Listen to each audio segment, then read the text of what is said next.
আমরা অধিকার কি ছিল? আমাদের 25,000 টাকা বেতন দিতে হবে, আমাদের স্বাস্থ্য নিশ্চিত করতে হবে, আমাদের খাদ্য পরিস্থান যেগুলো আছে দাম কমাতে হবে। আমরা নতুনভাবে দেখলাম, আমরা নতুন করে দেখলাম যে আমাদের সব কিছুর দাম কি উতরে বাড়তে আছে। তাহলে শ্রমিকের বেতন কেন বাড়তেছে না? শ্রমিকের কি অধিকার আদায় হলো? আমরা যে সময় রাজপথে ছিলাম, রাজপথে থাইকা যে সময় গুল্লি গেলাম, আমাদের সাথী ভাই মৃত্যুবরণ করছে, অনেক সাথী ভাই হাসপাতালে কাকড়াইতেছে, অনেক সাথী ভাই মেডিকেলে আছে।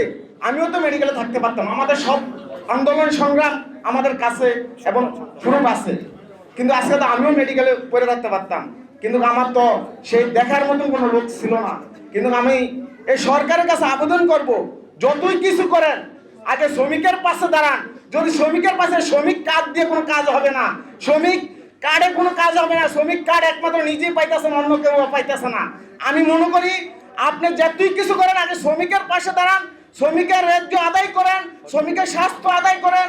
আপনারা এই শ্রমিকের স্বাস্থ্য আদায় করার পরে আপনাকে জনপ্রিয়তা অনেক ভালোবাসবে। এখনও আমরা দেখছি আগে শ্রমিক প্রতিনিধি আপনি সংসদ বহন করান,